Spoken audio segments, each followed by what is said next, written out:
Welcome to the Tournament Poker Edge podcast, brought to you by TournamentPokerEdge.com, the only podcast dedicated exclusively to tournament poker strategy. And now, here are your hosts, Ron Fezbuddy and Killingbird.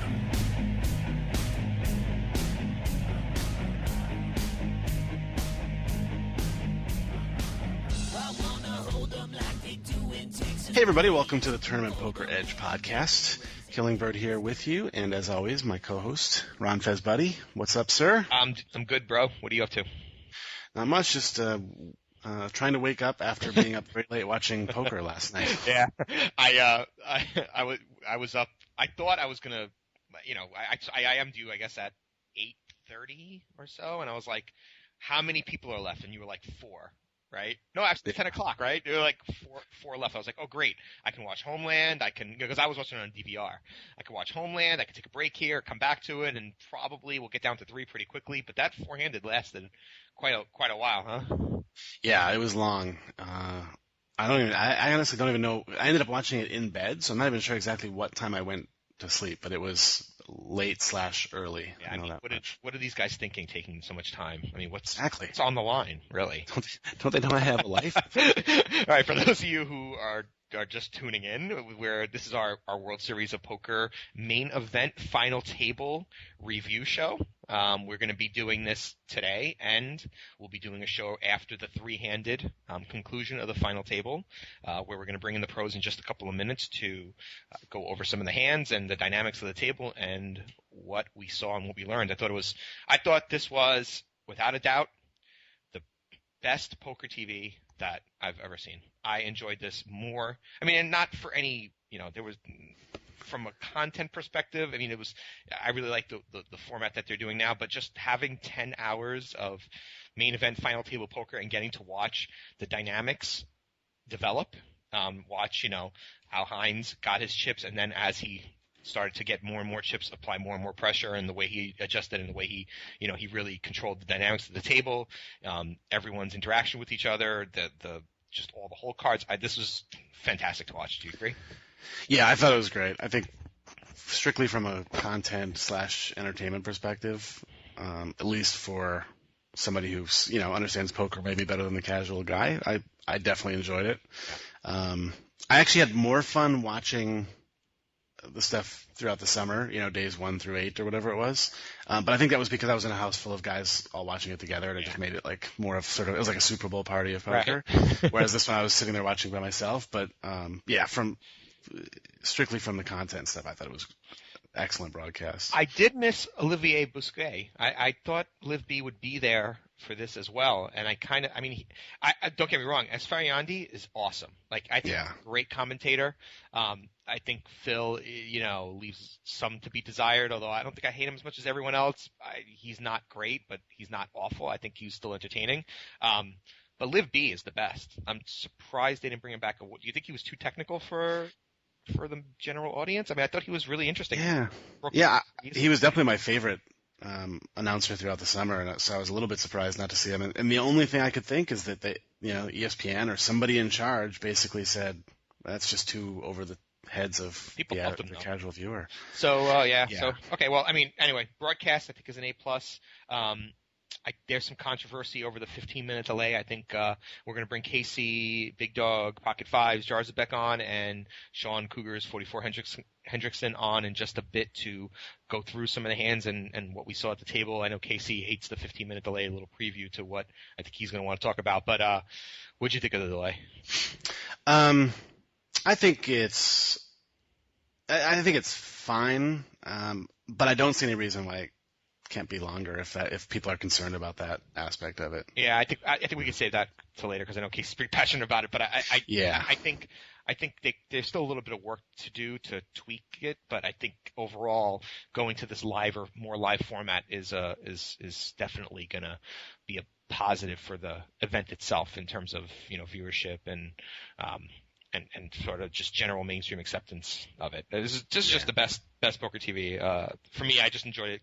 I mean, I kind of enjoy – it could be average poker, but if you give me a lot of it, I kind of Right. liked it more. So really good poker TV, and a lot of that really was awesome.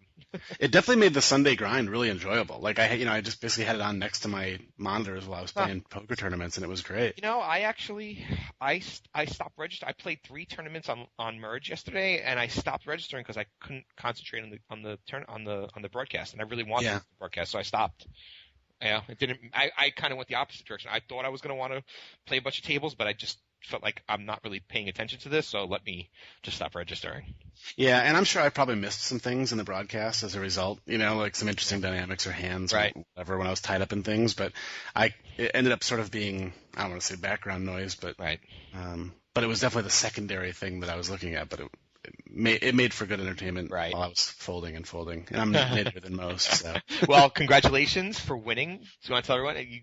Yeah. Finally, I've made some final tables on lock before, but I don't think I've ever made one on a Sunday for some reason, and it's really, really frustrating because it is the one day that I almost always play. But finally, I took down the 5 rebuy on there, which I had almost 600 runners, so 5 rebuy is not a huge tournament, but it ended up being a nice payday. So ship it to KB. Yeah, finally. So that felt good. All right, well, let's. I know these guys. We have a lot to talk to them about, a lot of hands and a lot of stuff around the final table broadcast. So we should probably bring them in, right? Yep. Yeah. Let's take a quick break. We'll bring those guys in, and we'll be right back with the Tournament Poker Edge podcast.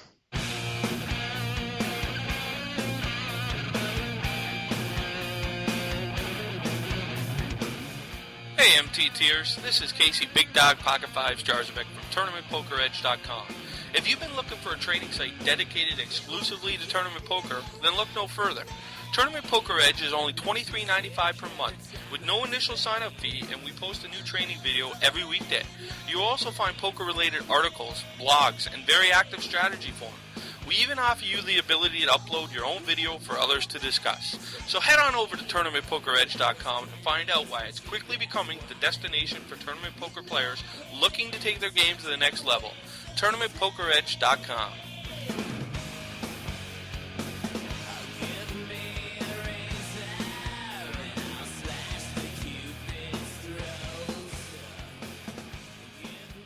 Welcome back to the Tournament Poker Edge podcast. Time to bring in Cougars4444 and Big Dog Pocket Fives. What's up, gentlemen? Hello. There it is. There's this intro. If only I could make that my ringtone. It's not the same being able to see your smiling face while we do this. Aw. All right, so with that, why don't we have a little talk about WSOP stuff? Obviously, the Derek. final table played down to 3 last night. I thought it was a really good final table, but there's been a lot of talk both ways, so I guess we'll just kind of open it up to discussion. What do you guys think? I like being able to see every hand. Yeah. I think that the hand dynamic of every 15 minutes you get to find out what your opponent had is the worst thing poker has ever done. I think it sucks. Like, the whole thing about poker, and even if you play online, everybody says one player, one account, blah, blah, blah. That's not what's going on here. You're being able to go back to your rail and talk to people with really legit, serious level 5 poker minds and analyze hands and immediately counter those moves that your opponent's making against you. It's not even poker anymore. It's just a different dynamic. I know, but is it really the place to introduce a dynamic like that? But couldn't you do that? Tournament in the world? Couldn't you do that on the break between the November 9, like between day 8 and the final table? Couldn't you do the same exact thing? Yeah, you could, but except for the only difference is there was no, when you were watching that, there was no final table dynamic. What if the it brings jumps are so huge? What if people are flipping through and they're tired of watching football, came upon that and found it 100 times more interesting than before when they watched poker and they couldn't see the hands. And I don't have an issue with that. Then 10,000 people start playing the game and put more money in your pocket. No, if you're in the arena, they have to segregate the media and just keep it so that you cannot have media devices and are aware of the feeds or something. Yeah, I mean, I guess I agree. I agree with Casey on that. I agree with both of you on both of your points. I think are both completely valid. I mean, you're playing for $8 million. You have a fish or somebody, not even a fish. You have a great player on your right, but you finally pick something up, and you're able to exploit it a little bit. You can only exploit it for 15 minutes. Right. Well, what about, when they go to dinner and stuff like that? I mean, you can't keep them out of. You sequester the players and the crowd from going to dinner. Maybe you bring dinner in. I don't know. I don't know the answer. But people said the same thing when they invented the hole cards for the live TV broadcast. So it's just going to be another thing where the better players are going to adapt, and nobody's forced to play the tournament. You know that that's going to happen beforehand, and then just don't play. The dynamics of what's happening right then and there are even more of an effect than knowing how someone plays over the past 4 years. Well, you know what? Put it on an hour lag. Right. And just make Poker News and Card Player agree to hour lag everything, or whatever it takes. Because at least if you're like, oh, you know that hand an hour and a half ago where this guy did this, at least there's some, like, other hands have taken place and maybe, the dynamics changed. Yeah, I don't. So your reasoning is 15 minutes is too soon? Yeah, I don't know why they moved it from 30 to 15 over the course of the summer. Like, in the summer it was 30 minutes, right? Like, literally. Yeah, I think so. Playing 15 minutes, that might be 5 hands. So, like that time where Hines opened twice and Ben Lamb 3-bet him twice, real light, immediately that guy knew that. Right. Well, and then Ben Lamb made another play 2 hands later because he knew within 15 minutes he was going to have to slow down. He made another move, like right after that. Yeah. After the 15 minutes, he 3-bet again with kings, and Hines snap-folded because he knows, he's like, he knows that I know he just 3-bet me light twice. He's got something here, and he didn't. So doesn't it change the dynamic then, though? Yeah. So it's just you have more information. Poker's a game of limited information. Yeah. Each hand is independent of one another. Yeah, it brings in huge levels and huge dynamics that have never been introduced in other poker tournaments. But why? So who's to say it's a bad thing? Yeah, right. You don't introduce it into the granddaddy of poker tournaments. It isn't fair. That's going to get the most media coverage. I don't understand why it has to be 15 minutes. It doesn't make the game better. Yeah, I don't know why it has to be 15 minutes. If it minutes. does for the viewer, it does. It's not about the viewer. It's about the integrity of the game. Yeah. No, it has nothing to do with because that's what brings in more people to the game. Because the fish go away, and you have to keep bringing the fish in. If you get more people in the game, sacrificing the integrity of the game, I'd rather have less people. You really feel like having it on a 15-minute delay or an hour delay really sacrifices that much of the integrity? An hour delay I can kind of live with. And you think it makes that big a difference? Because I think like 4 of the guys that got interviewed said they felt it didn't make a difference at all. Well, that's nonsense. They all have teams there. They all have the ability.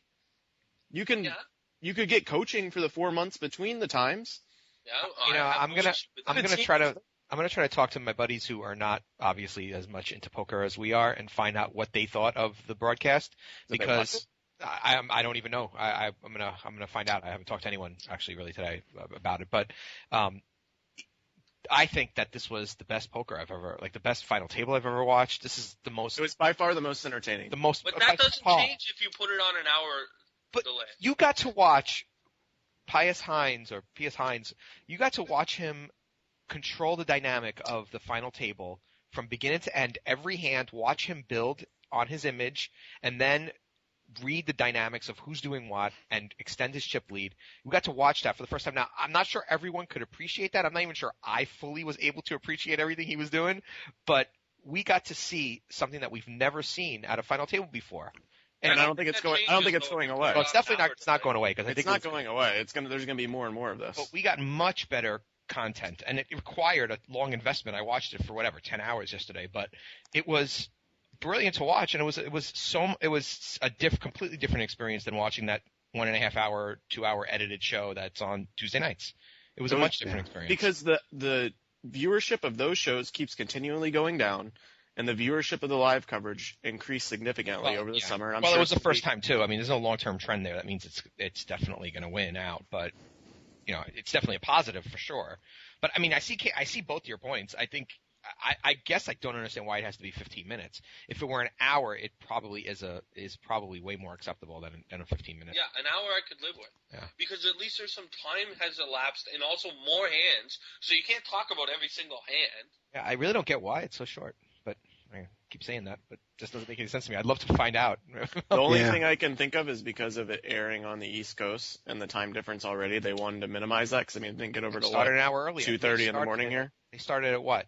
12:30 there? 12:30 there. Started at 12 or started at 11:45. I'm sure everyone will make it. I don't think. Well, it started at noon, I guess, because it started airing, or noon 12:15 because it started airing at 3:30 here. Well, my point is, I'm sure they were trying to make sure they got it in, so people weren't going on 2 hours of sleep at work this morning. Because it's trying to gain ground with the average viewer, not us. Agreed. But you're starting at 12:30. It's not like the tournament's starting at 7 a.m. and you really have no wiggle room. I mean, I agree. 12:30 is okay, but the point is, I'm guessing that's why they started it. Right. Okay. Well, I think. Well, sorry. Go ahead, Derek. It seemed like Ben Lamb and Pius Hines were the only two who really seemed to kind of play off that dynamic, though, or at least what you could see them adjusting to what maybe the other thought of them. Maybe it's just because they were playing more hands, especially later than the other guys. But there were never any points where I kind of went, "Oh wow, Giannetti knows that just happened, so he must be doing this now." I don't know. Like, I'd be most mad if I was Giannetti. You spend hours and hours setting up your image or playing really tag, and then if you make one move, people know about it in 15 minutes. Like, it's retarded. But are they going to really expect him not to make a move the entire day? I mean, he played, based on what we saw, really tag. Exactly how his image was. I know, but I'm just saying if you spend the whole time setting up your image like that and then make one or two moves and it's all destroyed, I don't see how that's fair. Yeah, it's definitely an interesting dynamic. I guess I'm kind of like some of you guys. Like, I enjoy it from a perspective of watching it, but I can certainly see some downside from the poker player's side, especially if you're sitting at the table. But then it's easy. If you know that's going to happen, they're going to do this with the final table, and you don't like it, don't play the tournament.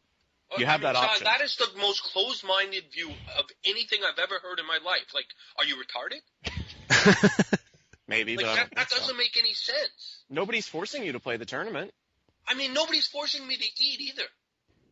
That's true, but you're going to die. I have to do it. And if I choose to be a professional poker player, I have to play poker. Well, and this wasn't the way it was scheduled to happen when they entered the tournament either. This was decided upon fairly recently. That's true. I didn't realize that. I mean, I'm sure there's a stipulation. Well, before it started, they said they were going to have because before they started, they said they were going to have live coverage. They didn't save the final table, and they said before the main event happened, they were going to have live coverage on ESPN2 and ESPN3 with hole cards, so people knew if they were at the feature table that this was a possibility. Like in the PCA, they had an hour delay, and they took everybody's cell phone. If you were railing, you couldn't have your cell phone. Like, what's wrong with doing that? Yeah, I gotta agree with Casey on that point. I think it's a compromise that's fine. You just extend the time. Just extend the time. The whole cards. It's just that the players are gathering so much information that they literally should not have. There's a reason that 99% of the poker players out there don't show their hands. Right. But I'll tell you, if we were forced to make a choice that the only way you could do this long form nearly live broadcast is 15 minutes, I would take the 15-minute. I would take it. But I don't think that is. No, I agree. I mean, it's not there's no absolute here. It's not a black and white answer. It should be a little bit longer for the reasons you mentioned. But if you put that aside, this broadcast was phenomenal. This is the best poker TV ever. But I'll tell you another thing while we're on it. When they weren't showing hole cards unless it went to showdown the time before, like when they were getting down to the November 9, remember that? Yeah. Yep. Yeah. You guys said the same thing about that. You're like, this is the best poker I've ever watched. Yeah, it was. So they were always improving it, but just to make it this extreme, to 15 minutes later, you can know everybody's hand is just way jumping. I don't think for the amount of people that they're attracting for the final table. I talked to a lot of casual players, and they did not like not knowing what people had. So I think for the hardcore players like us, I think we would accept that because we find it challenging and thought-provoking. But I think for the average person, I went to a couple home games afterwards, and they were like, I don't know, didn't know what the guys had. It was kind of stupid. Like, they get bored with it if they don't understand the dynamics. They're not watching 4 hours of it to understand the dynamics, just like you said. They would have turned it off a lot quicker than they would have this when they know it every single. You gotta have the whole cards exposed, no showdown or no. Well, you guys might be right on that point, but I still think that's solved with an hour delay. Yeah, I agree. Yeah. All right, I'm okay with an hour delay, but the thing is, I don't think for an event this big that you're going to be able to absolutely sequester everybody and have the media be on hour delay and everything else. I think that's Okay, unfeasible. how about for the final three, if you agree to go in that stadium, you can't leave until it's over. You can't do that because what if You're going to have some upset people who got third that might have to sit there through a 6-hour heads-up battle. Okay, well, those people are now become irrelevant. They can leave. Well, I think you just for the three-handed just start it at 8 o'clock instead of 8:45 and just do an hour delay. Or you can leave anytime you want, but you can't come back in. Right. Yeah. So basically, I think what we're settling on is it's not perfect. They should and probably will look at it and figure out how to make it better. And there's an integrity question, but I think we kind of have to agree that this was. I'm not agreeing on nothing, goddammit! I'm going to go on a limb and say they're going to do whatever ESPN tells them because ESPN's giving them a lot of money. Sure. And I think the key problem is Caesars doesn't kick any of that money back to the players and just gets to keep that as a profit and still charges really high rake. I think That's the main problem. What if ESPN was putting $5 million in the prize pool or $2 million in the prize pool? Would you be okay with it, Casey? No, I wouldn't.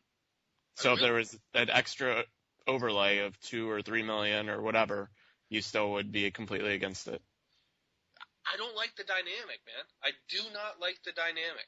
It really affects the people that are making the moves.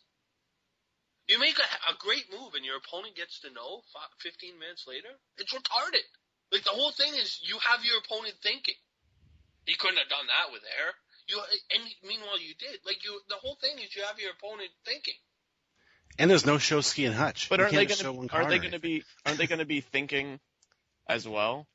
Okay, I didn't. Yes, I agree that they're going to be thinking that, and it sets up a whole different dynamic once they find out the hand. But that's not the way it should be. But what if that's the way it becomes? I don't like it. I'm entitled not to like it. Well, okay, I'll give you that. But do you think it's going away? Yeah, I honestly, like, I haven't heard anything from anybody else. But yes, I believe that it will be longer than 15 minutes next year. All right. Yeah, I think it's probably I can't see the argument for making it just 15 minutes being good enough to counter the player's argument. I mean, I know it's all about ESPN. I agree with that, but it doesn't. 15 minutes, 30 minutes, 45 minutes. It's really not that big of a difference. And there may be something I'm missing, but I don't think it's unless there's some legal or production issue that requires that, then I can't see any reason not to go to a longer delay. Well, I think they just want to make it as close to live as possible. Yeah, probably. Let's make it 1 minute. Make it live. Yo, Sean, what do you have? Yeah, an ace, eight of spades, Case. Thanks. All right. Well, anyway, so we all know everyone's feelings on that matter, but let's talk about the actual. I'm right. You're wrong. The play, the play itself. If we were face to face, we'd be fighting it. If there were stress balls in Casey's hands, they would all be thrown at your head. Yes. Along with my fist. All right. Well, what about the game? What about the play itself? We're down to obviously the final three. But do you think one of those three played the best at the table, or was there someone else who played better and got unlucky? What are you guys' thoughts on how each individual player played? Who stood out to you as the best player? Germany wins. Yeah, Heinz was like, in my mind, clearly the best. Like, it was sexy. It really was. Like, watching it, like, I kind of got a semi-fucking hard on. This doesn't surprise me. That's the funny part. It was just so smooth, the way that guy played, the whole dynamics of everything. I mean, you just, like, every single poker player watching it, he's like, why can't I be there? Yeah. Why can't this be me? Like, look at the glory this guy's in right now. Just absolutely moving these puppets around. And I loved how Helmuth was like, I think he's going to blow up. I think he's going to blow up. And then later on, he's like, he's really not blowing up. Helmuth's commentary was awful. It was awful. Like, when you guys are listening to Helmuth and he says something, do you think, oh my God, how have you won so many games? Yes, it makes no sense. You're awful. I think he's leveling the world. Right. And then he gets number 2 in Player of the Year this year, and I'm just like, how? Yeah. I can't figure it out. But as with our last argument, I do think that he appeals to a certain demographic that is good to be appealed to, and I think that's exactly why they have him on. The people that can't get into different levels of poker. So, right. like Antonio, like, at least that guy has a very great poker mind. Yeah. You know what I mean? Like, you understand everything he's saying. Like, Helmuth, the one thing Helmuth is good on when you're watching the broadcast and he's saying is hand ranges. He's like, I think this guy has this here or this there. Yeah. And he's usually pretty good. Yeah. Antonio nailed how many hands? Yeah, he's like ace-9, and he had exactly ace-9, yeah. That was pretty cool. So, Casey, what was it about Pius that like, what did he do? Give me an example of one of the things that he did that really impressed you. Like, what was it controlling the dynamic? I think the main thing he did was completely take Giannetti out of the game. Like, Giannetti could do nothing because he was right on his left. Right. So that just made Giannetti a completely ABC player. And the fact that he had Lamb on his left and was still willing to go that extra mile and 4-bet or lead out on certain flops and then double barrel them or whatever, he was like controlling both sides of the table. Right. Like it was pretty impressive play. Like it really was. Like I don't know him, and like I was going into the final table definitely going for Ben Lamb or Phil Collins. But I mean, I think Hines deserves it now. I'm hoping he wins. Yeah, I think Hines deserves it. So who do you think is best to win? Like who do you think would be the best winner here? I mean, like for the good of the game, or yeah. I mean, like personally, I agree. I think obviously Lamb is a great player, but I kind of am sick of having the winner be the guy who got lucky a bunch of times. Not that he's not a great player. He obviously is. But, you know, you got the whole Kata thing where he got lucky a couple of times. It'd be great to have, you know, Pius win by dominating everyone and just show the and the German market's booming too. Right. The last person that won, in my mind, that played the best was Joe Hashem. Yeah. Right. You know, like, yeah, everybody needs to get lucky, but yeah, he kind of like, in my mind, played the best. You don't think Jerry Yang played all well? Yeah, he played real good. What about Stasko? How did you think he played? I mean, sometimes he plays really good, and sometimes he'll make a move where I'm like that 1-3-bet he made. I'm like it makes no sense. Your line here, it makes no sense. You know, he's won a scoop, right? Huh? He won a scoop.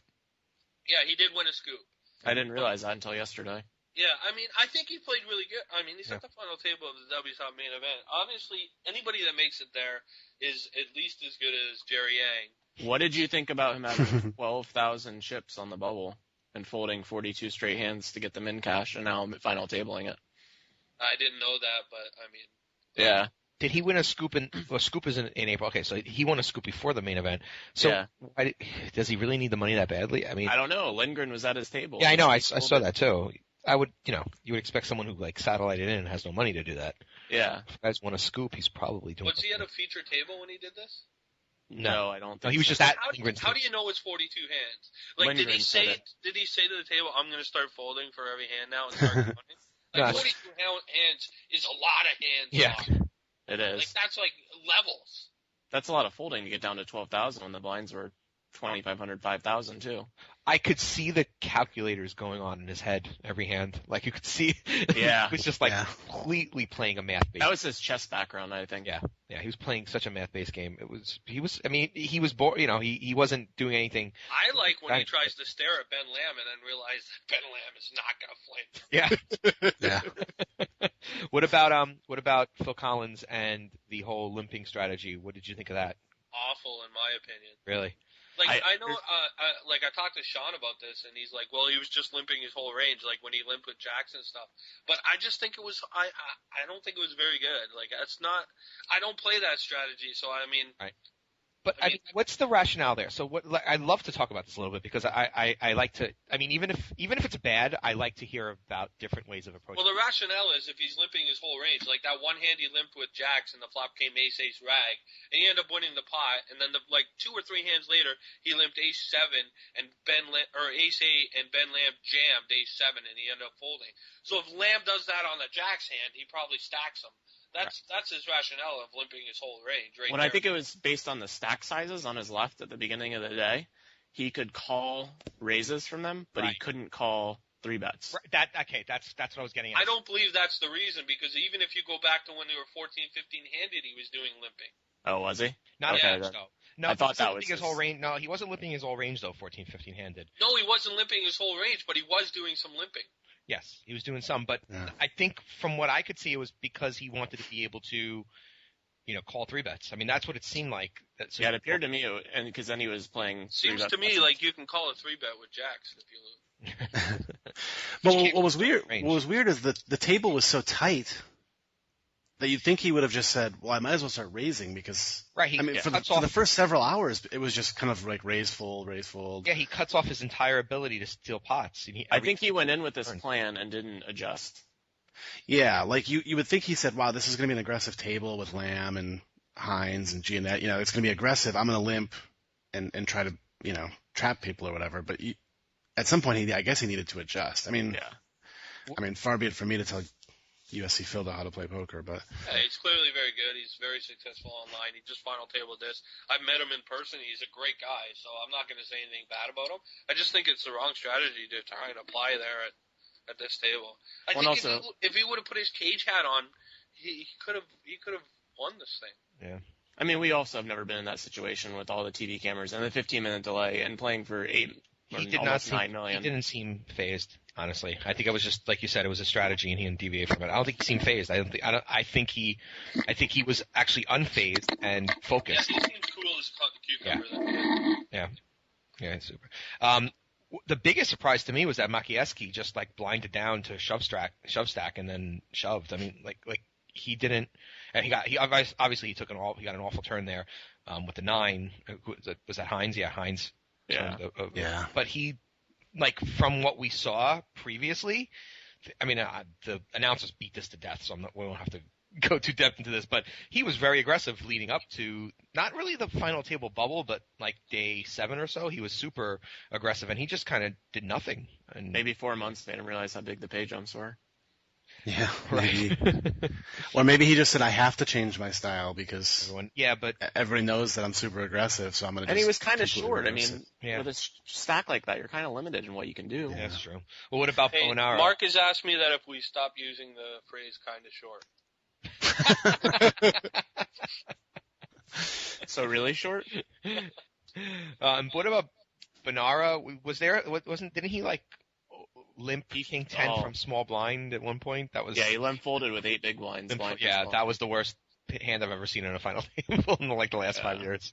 Yeah. I think he made it very clear that he's a recreational player, and Yeah, he's the one guy that didn't fit in at the table, in my opinion. No. yeah. It's almost hard to fault the guy because he might even be the one guy who probably didn't get a single poker lesson while he took 4 months off.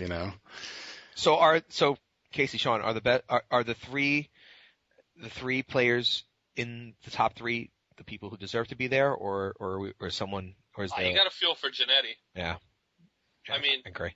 Although he came off like without saying anything, like he didn't say anything, and he had this. He came to me. He came off a bit douchey.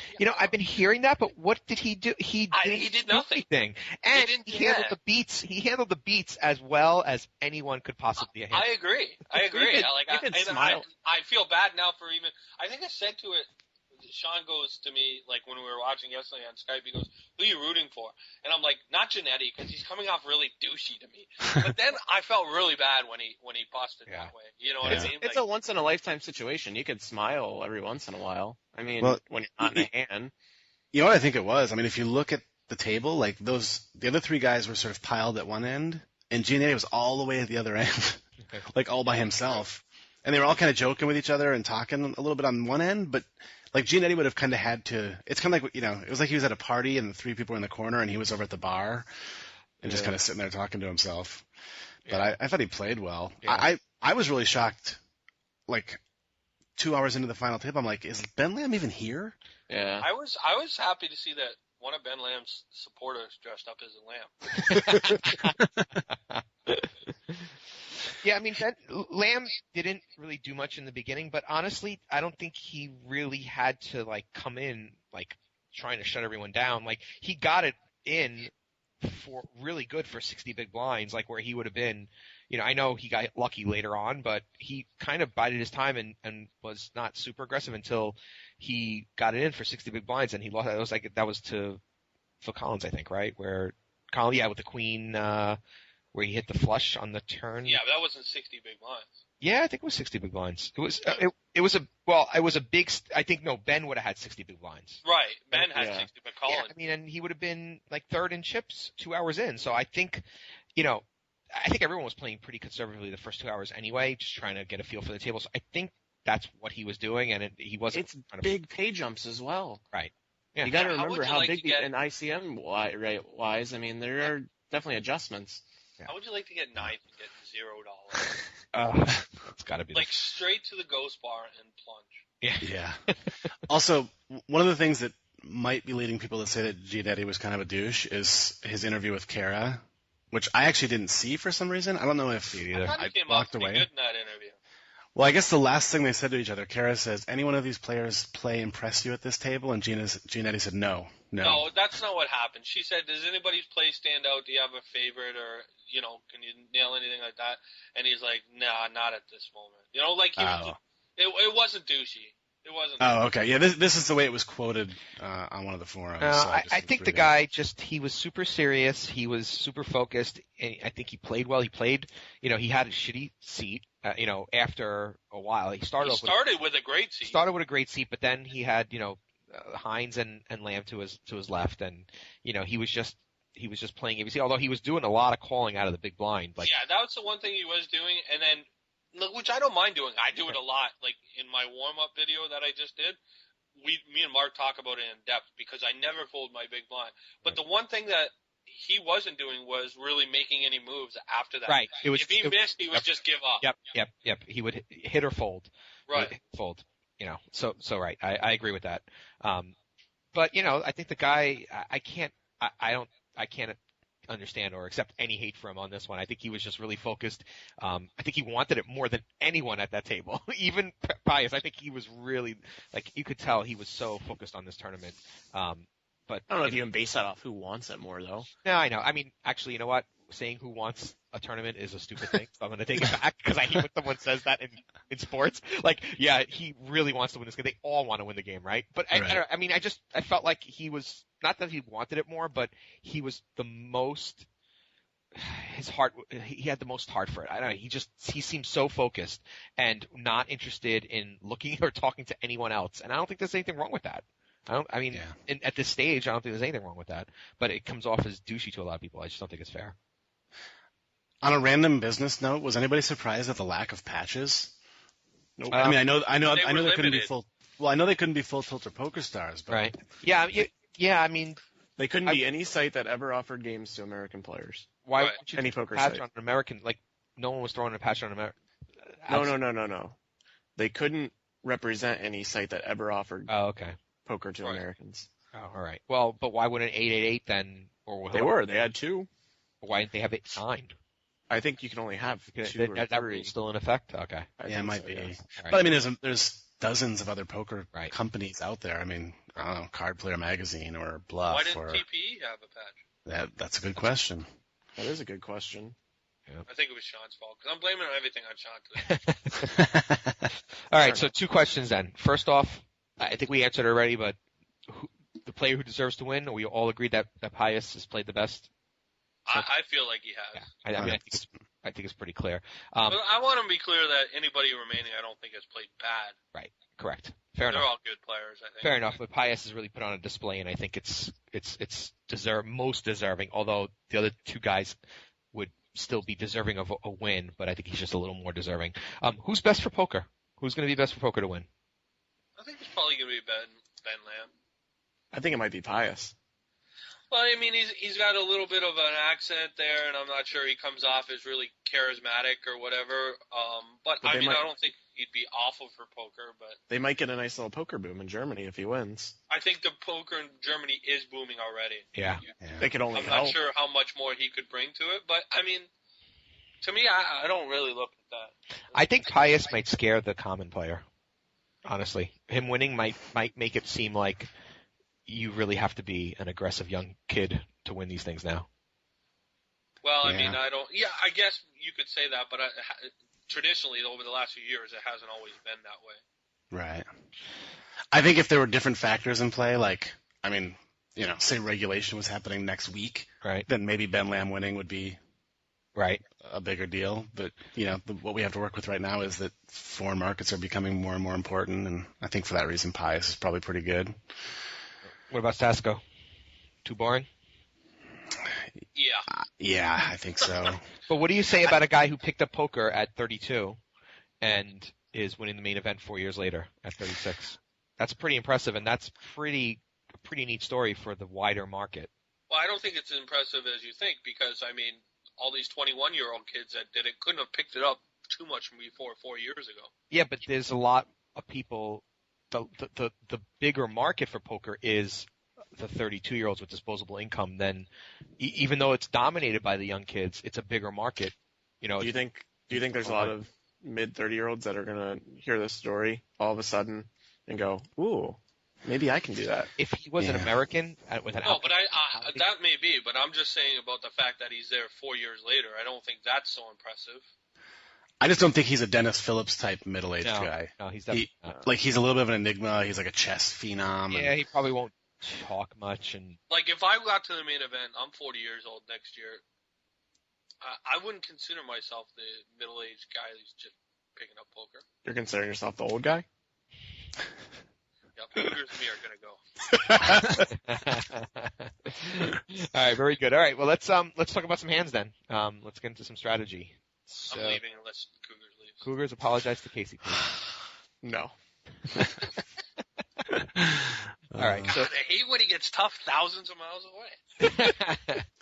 all right. So there were a couple of turning point hands, I think, some big hands that actually had, some of them had multi-street action too, so they were pretty interesting.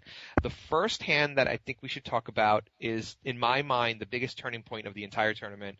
It's the one that allowed Hines to get a big stack, and then he was able to exercise control of the dynamics. And it's the hand against Giannetti. Not Giannetti. It's the hand against O'Day. O'Day.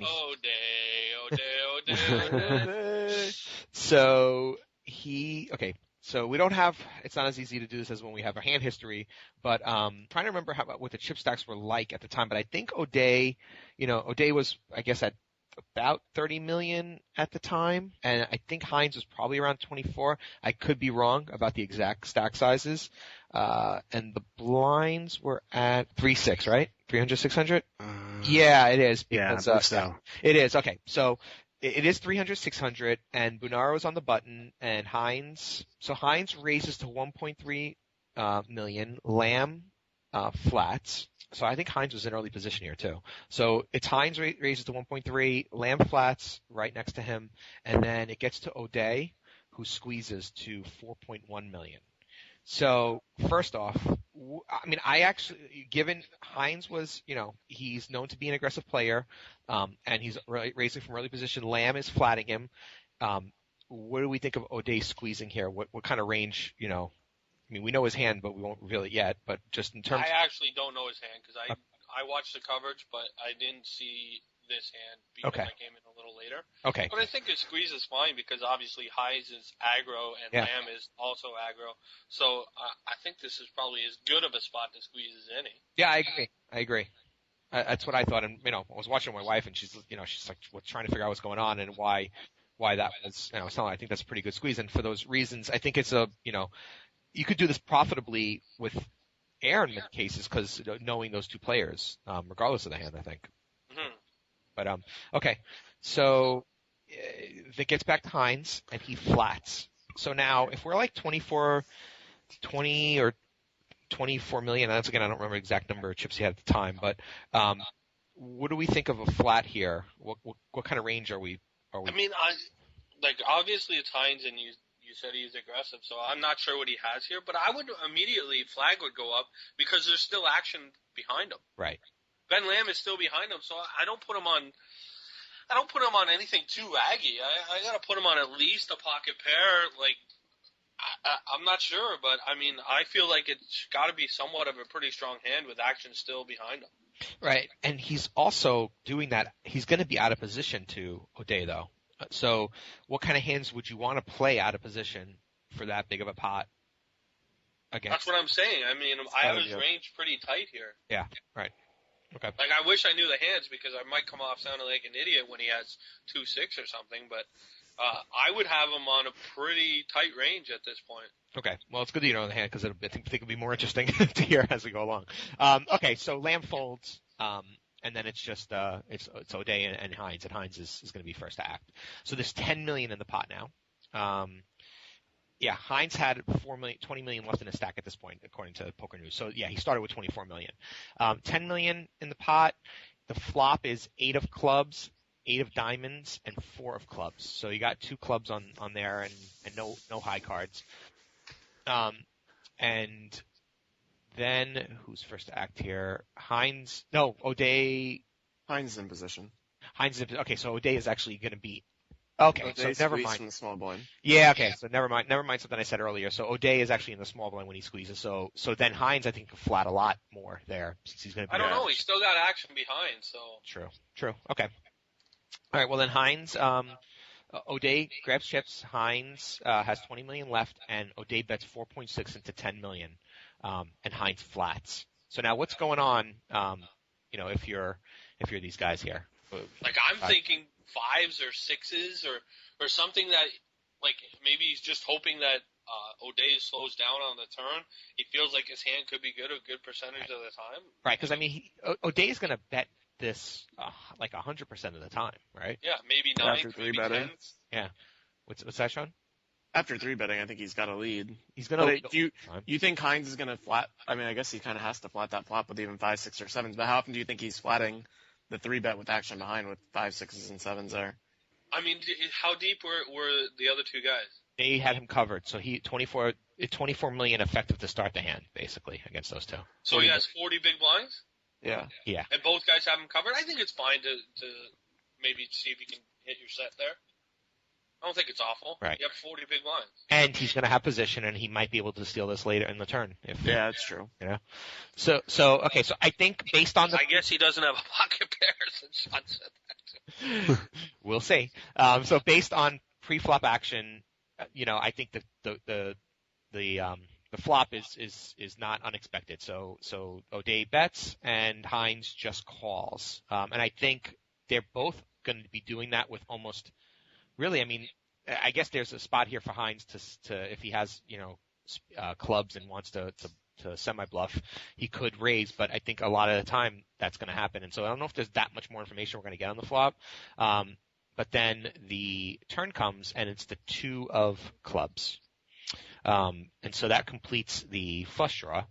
There's 20 million in the pot, and so they're basically 16 million effective at this point. And O'Day thinks for a minute or not really that long and bets 8.2 million into 20 million. So now if you're Hines, what are you thinking here? I mean, I guess you need to know his hand. Well, I mean, this is what it comes down to. Do you read his bet of just about half his stack more as a bluff or more for value? Are you talking to me? Well, yeah. What do you think? I don't know. Like, I'm completely confused because now, like, my mind's thinking, okay, he doesn't have a pocket pair because of what Sean said, so. Right. The flush draw gets there on the turn, but that's really it. Like, whose hand are you asking me about? Right. When O'Day bets basically half of Hines' stack on the turn. You know what?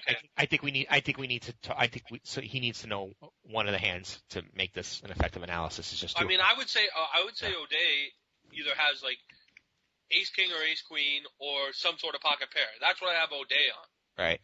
Okay. I mean, because of the pre-flop action. Hines, I still am of the opinion that he has some sort of pocket pair, 5, 6s.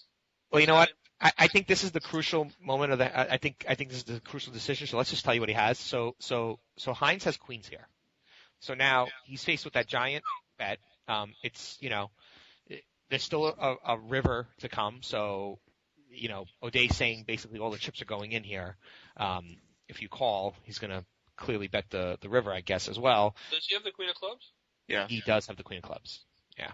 You never fold, I don't think. No. Yeah. So he doesn't. He calls, and Casey, you were exactly right. He had ace queen. Ace king. Ace what? Ace queen. Oh, yeah. O'Day had ace queen. Yeah. What do you think about O'Day's line? Well, I mean, at the beginning, I put him on a real tight range because of the action that was still behind him. But then the way it played out, because I probably just decide on that flop that, okay, if he has kings or aces, good game. Right. If you're So Hines, right? With the queens. Yeah, like, what if the turn is the king? Like, I just want to stab myself in the eye with a really, really dull knife. Like, Yeah. so I would probably just go, okay, just bet. I would have got $8 million less, obviously. You just bet $4 million. I'm all in. So that's why I kind of thought maybe he was just trying to control the pot with something like 5s or 6s. Right. But yeah, I think his line's fine. It's pretty ballsy. Yeah. What do you think about O'Day's line? I mean, that's how I would have played O'Day's hand. You bet the $8 million. That was kind of my question. I mean, it's a great card to 2-barrel, no? Yeah, I know, but betting half the stack like that live, do you see that more as a bluff or more for value? Oh, I think it could have been. I really think Either? it could be either. Yeah. Okay. Yeah, I think that's what was really the right about O'Day's line is that I think he's playing everything in his range exactly this way. Like it just, unless it just seemed like I couldn't tell if it was value or a bluff because, especially on the flop, because he's going to always see bet the flop there, and then what's he going to? He's either going to give up or he's going to take a stab for the pot when Hines didn't shove on him, so he could be folding a turn. It was definitely, it was a really tough spot for O'Day. Pretty interesting, yeah. Yeah. I don't know if it was posturing, but Hines at one point looked like he almost folded. Like he picked his cards up and he did almost tossed them in. And I was like, could see why he would. I mean, there's a lot of money on the line, but I think you just have to be like, all right, I got coolered out in the main event. I can live with that. Right. I mean, I think was there 7 or 8 left at this point, Derek? I forget how many people were left, but it was not. There were still a lot of players left, so the pay jumps. I think there were 8 left. Right. So he hadn't made much money yet. Getting Boonaraha no, he got 7, so at least 7 left. That's right. Yeah. Yep. Okay, cool. Yeah, so that and that was really the turning point because Hines had 41 million at that point, and then I think he knocked out Makieski, for like a 15 big blind or something shoved then. But this is when he really turned into the big stack and started to play the dynamics perfectly. So that was an interesting hand. Derek, what do you think the next interesting hand would be? Let's talk about the 4-bet hand that Lamb played against Stasko. All right, you got that one? Find it? Yeah. That was a fun one. Yeah, I thought it was interesting, and I thought pretty aggressive considering the hands involved. So Stasko, did you see this hand, Casey? No. I came in 6-handed. Okay. So no, I did not see this hand. I think this was 4-handed. Who is the hand? The King 8-8 flop between Stasko and Lamb. Oh yeah. I definitely 1,000,000% seen this hand. What was the before the blinds at this this? This is the hand I referenced earlier about a bad line by Stasko. All right, so let's talk about it. Yeah, I'm actually not sure what the blinds were at this point. They must have been 4-8. Seems right based on the betting. It could have been 500 a million. I don't remember exactly. Yeah, somewhere in that range. So Stasko limps in from under the gun, and then Ben Lamb checks. Yes. In the big blind, and the flop comes King 8-8, and now they both. Lamb. I think Lamb only had like 30 million behind. Yeah, I remember Lamb was the shorty at this time, right? And I think he had about 30 bigs. Yeah, because I remember thinking, wow, that's a lot to put in. Yep, so did I. That little behind. So on that King 8-8 flop, Lamb checks. Stasko bets 1.2 million, and Lamb check raises to 2.6 million. So for the sake of understanding the dynamics here, I guess we can tell them that both players have nothing. You said it was deuce 4 and 5-6 off. Something like that. Yeah, one had 6 high, one had 4 high. 2 of spades, 4 of clubs for Lamb, and 5-8, or no, 5-6, 5-7, I think, for Stasko. Now, 4-handed, was there any limping? I don't recall much limping going on. There was some blind versus blind. Okay. But under the gun, that was it, though. like a Stasko under the gun limp was completely confusing to me. I didn't there was some other limping. A couple times it did go 3 ways. with a limp four-handed. Not often, but a couple hands it definitely happened. Right. Yeah. So I think when Lamb checks in a limped pot, obviously betting 1.2 million is fine to just try to take the pot down. But what do you think about Lamb check raising there to 2.6? Well, I remember the commentation, and Antonio basically said, "This is Lamb saying I have an 8, because I could never see Lamb betting or raising a king here. Why would you?" Right. Yeah. Because there was no draw on the board. This was I think his words verbatim. Were they deep enough that Lamb were they deep enough that we needed multiple raises on the flop to get all the chips in by the end? Yeah, I mean, right. what were the big blinds? I think it was 500 in a million. Oh, five in a million? Okay. Yeah. And they So were Lamb was Lamb had- shorting Lamb with had, just over 30 bigs. okay. Yeah. Yeah. So yeah, I mean, you could get it in fairly easy pre-flop. But then I remember when Stashko 4-bets here, right? Yeah. And then, Yeah. So after Lamb makes it 2.6, Stashko Lamb comes back 4 over bets. I'm sorry. Yes. or no, sorry, Stashko Stashko 3 3-bets. bets. Yeah. Yes. He makes it 5.2 million or something, correct? Yeah. It makes it And this is where 5.2. Antonio said, "Okay, now this is Stashko saying I have an 8, but." And this is where Antonio said, he goes, "If I was playing here, this is the worst line ever, because why would you re-raise in position with an 8 Yeah. when the other guy has to act first on the next street?" Right. So this is just a horrible line, and I think Ben Lamb will pick up on that. And then Ben Lamb snap 4-bet to 8 million. Yeah. It's pretty much the way the hand played out. And I assume I mean, yeah, everything. Lamb obviously picked up on exactly what Antonio was saying, I guess. I mean, it's true. Why would you ever bet an 8 there? Why would you ever 4-bet an 8 there? Right. Or why would you ever 4-bet a king there? You certainly wouldn't 4-bet a king. But why would you ever 4-bet an 8 there in position when the other guy has to act first and has represented such a strong hand? So the line is just, I mean, It doesn't make any sense. it doesn't make any sense. You just I mean, never would either do of that. them both could have an 8 the way If the hand played pre-flop, Stashko just flats there, but he wins the pot. he wins the pot. Because literally, Lamb would check the turn and Stashko could go $5. And Lamb would have to fold. Right. You know what I mean? Yeah. Yeah, makes sense. Yeah. So I guess it's just a matter of, in that case, obviously, I think Lamb's experience of seeing so many hands probably just paid off, because you can obviously, like you said, you can just obviously assume that he never has a king or an 8. I mean, having said that, Hey. wow, what a great idea to 4-bet an 8 there. Or 3-bet an 8 there, because Yeah. Lamb snap tooled out 8 million, and then you could flat that. Yeah. Right. Because then you're But, getting I mean, extra having 3 million. said that, but it still didn't really make sense, because most people are going to be like, "There's never a better spot for me to trap here. I just call." Yeah. Anyway, I thought it was an interesting hand, especially probably for the average viewer who was like, "What the heck is going on in this hand?" Yeah. I mean, I think Like, it's well yeah. played by Lamb and pretty pits by Stashko. Yeah. Definitely an odd line. Cool. All right, and then Right. the next hand, this is another big hand with Hines involved, and this was, I think, the beginning of the end for Giannetti. Giannetti has 8s on the button. I think here we are at.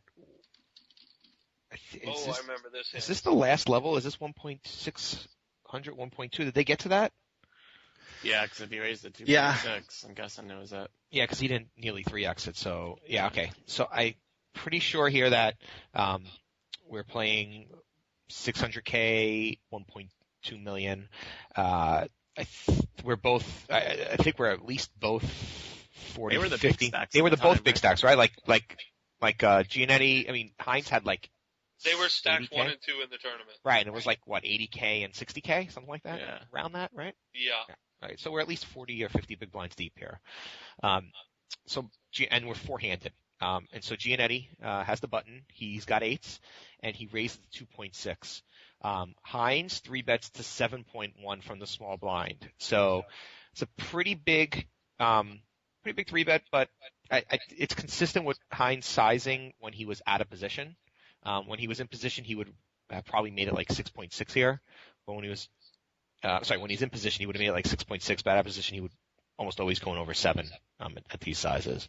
Is this small blind a big blind? No, but Okay. Giannetti's the button. Okay. Right. Got it. So, I mean, first off, if I'm Giannetti, I'm not putting Hines on anything because he's doing this with air and with value hands. So, agree or disagree, first of all. Well, I mean, he's doing it with both hands, but I mean, his range does include aces. Right. That's what So, I'm saying. I mean, I wouldn't totally exclude the fact that he could have a monster, but yeah, I definitely would think that he could have biscuits. Right. So, you're Giannetti, I'm assuming we don't want to play, get all the chips in here and re-raise. So I think calling is fine here. Is that what you would do with the 8s here? Casey? I don't know. I mean, there's so much 7 million. I might be inclined to 4-bet call, or I might be inclined to flat. So it's a really tough spot with 8s. Like, I mean, that's the one hand that it's like dead in the middle. Like Right. 10s, I probably just 4-bet get it in. Right. And under 8s, I'm probably just gonna flat and reevaluate. So it's like, it's one of those tough ones, but I could either 4-bet call or flat here. Right. And given that, this is 4-handed at the main event and Giannetti is kind of guy who likes to play a lot of flops, I think it's probably consistent that he calls here with the 8s, which is what he does. Yeah, but also given the dynamic that the fact that Hines is clearly the most aggressive person at the table, I think there's a fair amount of time he's going to fold to a 4-bet, so 4-betting might be profitable here. Right. But, I mean, there is the fact that if you 4-bet, you got to call. Well, Yeah, you can't yeah, 4-bet fold. Right. You can't. Okay, so if you're going to 4-bet, you're 4-betting what? 14 million, 15 million, 16, something like that. I'll probably make it 16-2 and let him know I'm not folding, and if he wants to stuff it down my throat, I call. Now, there had not been a single 5-bet at the table. I think, Right. Right? Am I wrong? But if about that? anybody's capable of 5-betting late, it's Hines. Right. Although after this 15-minute dynamic, I think he would snap fold the queen 8 if he was 4-bet here. Because every time I went to the rail, they're like, yeah, Giannetti had it. Giannetti had it. Giannetti had it. Right. Okay, but we don't know what he has, if we're in Giannetti's spot. So, yeah, I mean, I think Giannetti would prefer. I think it's pretty consistent what he did with what. Yeah, I don't have a problem with the flat. Yeah. All right, so he calls, and the flop comes King 7, and there's 16 million in the middle, and of course, like I said, they're pretty deep here, so I'm not sure exactly what number they have, but they're at least 40 or 50. So 16.2 million in the middle. Hines is first to act, and he bets 6.9 million. Now you're Giannetti with King 7 on the board. What are you thinking here with that bet, and what's your default move? The rationale, the same thing with flatting pre-flop. Either raise, get it in, or just flat. Right. I mean, you can't fold. Right. So do you prefer one or the other, or it's either way you can make arguments? I mean, Yeah. I think you can do either, but if I'm trying to control the pot and I'm second in chips and with 4 people left or 5 people left in the World Series main event, I'm probably just calling. Yeah, and that's what he did. So now we go to a turn with a pot of 30 million. So was this the biggest hand of the whole tournament? To this point, did anyone? Up to this point, it probably had to. Yeah. Yes, right. Yeah, I think so. Okay, and so then the turn comes Queen of Diamonds. So now it's King 7, Queen, 2 diamonds on board, and Hines slows down. So I think Actually wasn't the biggest hand of the tournament. About 10 hands before this, Hines doubled up Stashko. Because after this hand, Norman Chad goes, he just undid all the damage that he lost when he lost the play. Right. Okay. But anyways, go ahead. Okay, so it's a queen on the turn, and Hines slows down, and with the 8s, I'm assuming here, we want to check, and if we check, are we calling any river, or what do we, first off, are you checking here with the 8s? At which guy? The 8s? Giannetti, yeah. Hines checks, and we're Giannetti sitting there with the 8s now. I mean, if you're trying to control the pot, then definitely you're going to check behind, right? Right. planning on calling a non-threatening river card. Right. Okay. That's the question I was asking. So if we check here, what is our? I mean, unless you turn your hand to a bluff on the turn, you're not getting a lot of value from worse. With Right. The way there. you played it, you don't want to suddenly change your line and. Right. Yeah. Right. Okay. So you feel like you have showdown value the way you played the whole hand. Right. So now the river's a 9. And so we'll reveal what Hines had here. It's a 9 of hearts, so there's no flush draws. There's some straight draws, a 10 jack, an 8. What is there? 10 jack seems pretty unlikely on that right. flop action. Yeah, and there's no flushes. So now, okay, so we'll reveal the hands. Hines had queen 8, so he actually, I think everyone who's listening probably knows that at this point, but he hits on the turn and he slows down, he pot controls, or I'm not sure what do you think he's doing there with the turn check? He's definitely pot controlling because he knows Janetti's been tight because of the 15-minute dynamic, so he thinks there's a possible fact that he flatted, it's possible he has a king. Right. Okay. So on the river, you agree with a check here from Hines? We're not going to try to get some value from our queen. We're not sure if we're Who was best in here. position? Janetti was. Position. Right? I mean, I probably throw out value / blocker bet on the river if I'm Hines. Like I probably throw out 6 million or 7 million. 12 million or something. That's a big difference there. 6 to I 12. probably throw out 12. There's 30 million in the pot, right? Right. Yeah.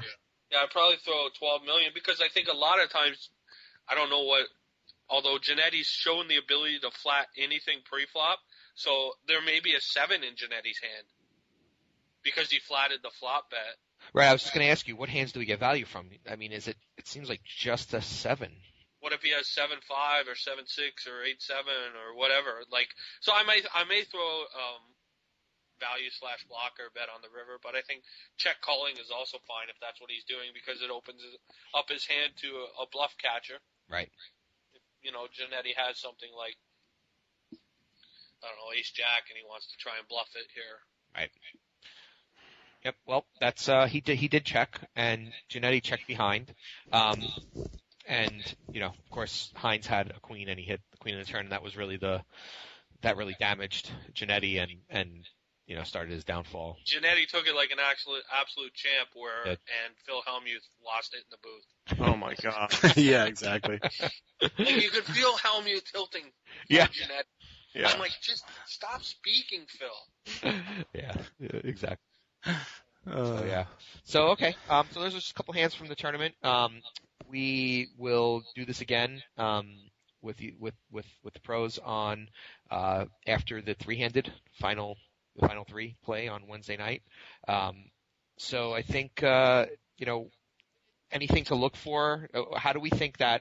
Look for tickets. $39.95 to the cage match between Cougars444 and Big Dog Podcast. That'd be great during breaks. Get back there, It wouldn't last long. No, because I only got like a minute and a half, and then I'm tired, and I got to lay down and let you win. Does anyone make any major adjustments now? I mean, between the 3 that are left, from what they saw. Stashko might. I was just gonna. I hate agreeing with Cougars. I don't think he has a Stashko's choice. the I think he one guy has that to. definitely has to make an adjustment, and he seems like an intelligent guy, and he probably will. What kind of adjustment is he going to make? He's got to get more aggro. Yeah, he was getting run over there for a little bit. Do you think though he can watch Lamb and Hines eliminate each other? Well, I mean, he could do that, but what if it doesn't happen and then suddenly they both have 50 big blinds and he has 6? Yeah, I mean, yeah. I think these 3 guys make any type of a deal or save.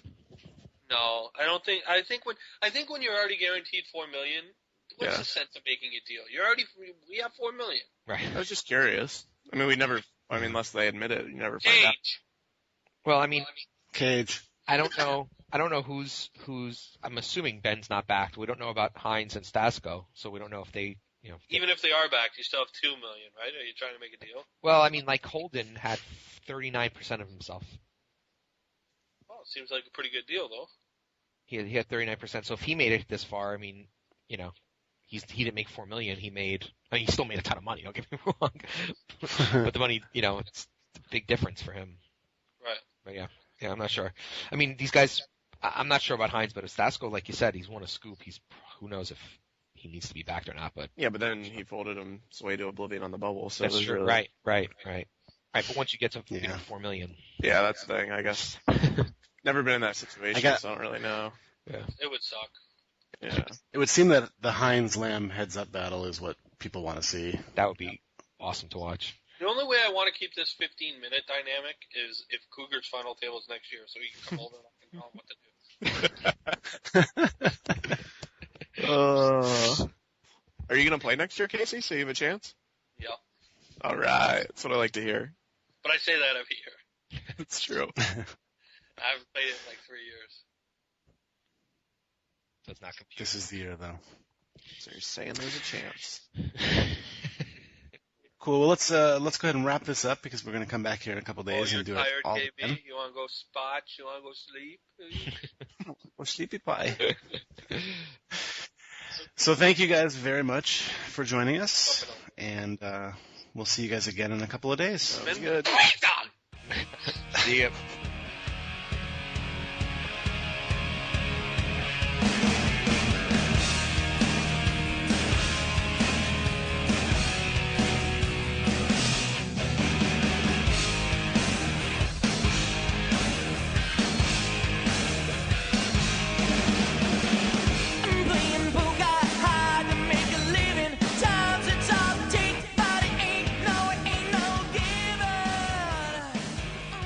All right, everybody, welcome back to the Tournament Poker Edge podcast. Special thanks to Casey and Sean for stopping in to talk some World Series hand/strategy/news with us. Always good to talk to those guys. You know what's great? Now, I mean, baseball season just ended, right? There was a World Series, and, it's the downtime. Now, this is obviously the World Series of poker, and it's the biggest event. What's great is, though, the season doesn't really end, right? I just, for a second there, I had that moment of like, what are we going to talk about now for the next couple months? Because I'm a baseball fan, right? But I just realized, there's going to be another tournament in like 2 weeks or something, right? But we're not going to have, obviously, this level of exposure and this much airtime as we did for this. This was, we said it a bunch of times. I know Casey does not like the 15-minute delay, but this really was awesome. And thanks to the guys for the insight. And I was really, I really enjoyed the conversation around, the dynamics of the table and how Hines was exploiting and starting to take over the table. I think that's one of the things that you could watch and learn from. And there's a lot of it that's subtle because there's 3 bets and there's folds and there's not much in the way of showdowns. But that's really what I got from this particular broadcast was watching how the dynamics unfolded over time. Really, really interesting. And good. Yeah. And it really was a demonstration in switching gears too, because at first he didn't really have the stack to do that kind of stuff with.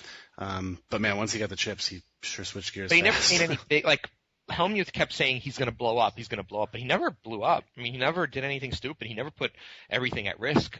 No. He didn't 5-bet, right? I mean, the guy's an online player. He's like the prototypical online player. Like, he's probably 5 and 6 betting, on a normal day, right? Like a ton. Yeah. He didn't do that. He played, he just played really, really well.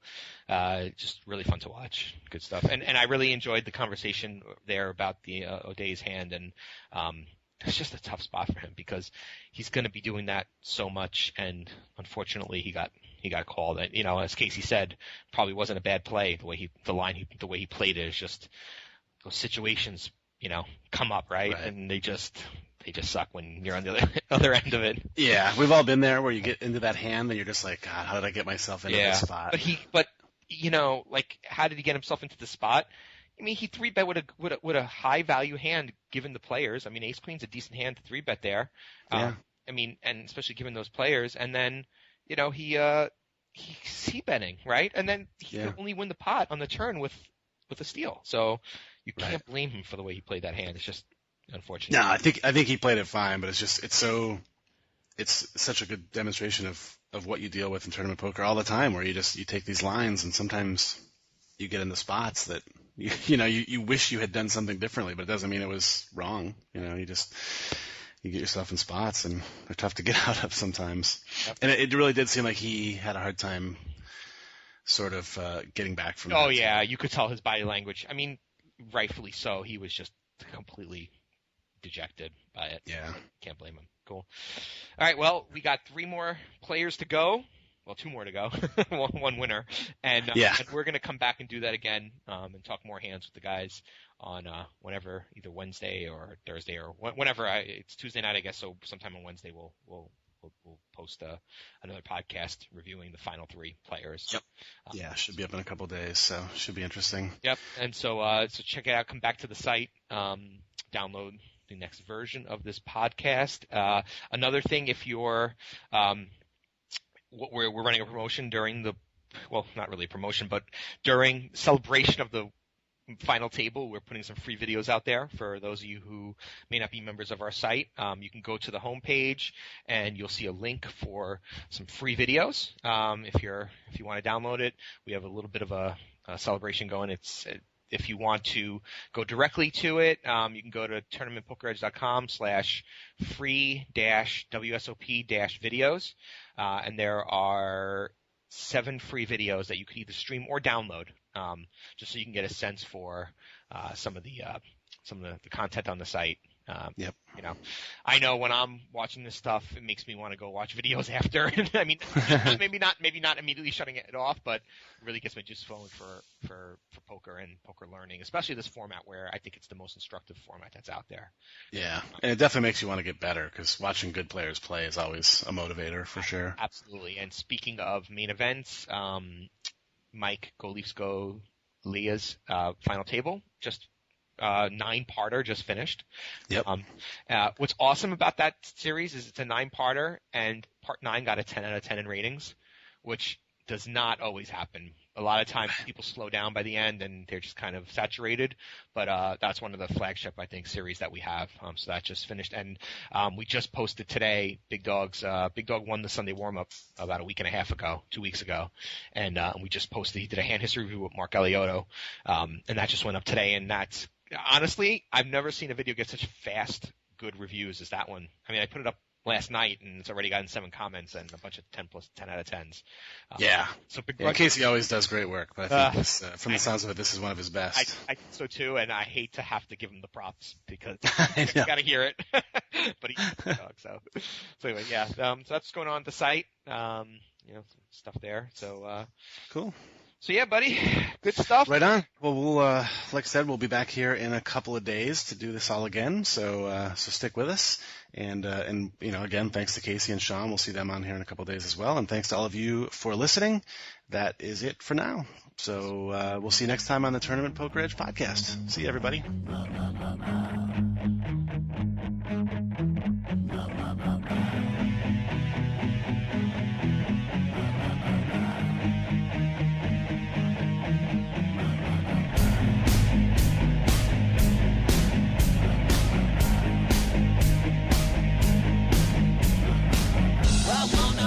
Like they do in Texas plays. Fold them, let them hit me, raise it, baby, stay with me. Log in, intuition, play the cards with base to start. And after she's been hooked, I'll play the one that's on her heart. Oh, whoa, whoa, whoa, whoa. I'll get her heart, show her what I got. Oh, whoa, whoa, whoa, whoa. I'll get her heart, show her what I got. Can't read mine, no, she can't read a mile. Poker face, she's got to love nobody. Can't read mine, no, she can't read a mile. Poker face, she's got to love nobody. Poker face, poker face. Poker face, poker face. I wanna roll with her, a hard pair we will be. While little gambling is fun when you're with me. I love it. Russian roulette is not the same without a gun. And baby, when it's love, it's not rough, it isn't fun. Oh, whoa, whoa, whoa, whoa. I'll get her heart, show her what I got. Oh, whoa, whoa, whoa, whoa. I'll get her heart, show her what I got. Can't read mine, no, she can't read a mile. Poker face, she's got to love nobody. Can't read mine, no, she can't read